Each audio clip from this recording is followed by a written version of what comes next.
Avec ces hausses de droits de douane, la guerre commerciale initiée par le président américain pourrait déboucher sur une accélération inattendue de la transition écologique en Asie du Sud-Est.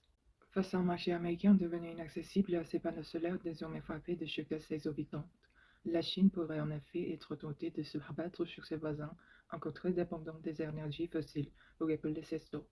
Alors que les entreprises chinoises réalisent plus de 80% de la production mondiale de panneaux solaires, et que ceux qui sont basés à l'extérieur de la Chine sont accusés de percevoir des subventions transnationales non conformes aux règles de libre marché, la filière était déjà dans le collimateur de Washington avant le retour de Donald Trump à la Maison-Blanche. Mais en lançant son offensive commerciale à grands coups de droits de douane, le président républicain a lui promis à ses acteurs une riposte extrêmement salée.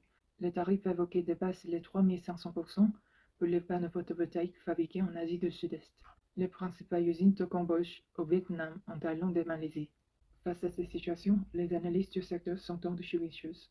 Devant l'impossibilité d'écouler leurs stocks aux États-Unis, les constructeurs chinois risquent bien de redoubler d'efforts pour conquérir les marchés locaux. Dans une région qui s'éclaire encore majoritairement aux hydrocarbures, ces perspectives représentent donc pour les pays concernés une opportunité en or d'effectuer un virage vert. En Malaisie, où plus de 80% de la production d'électricité provient encore des énergies fossiles par exemple, la situation pourrait être amenée à changer.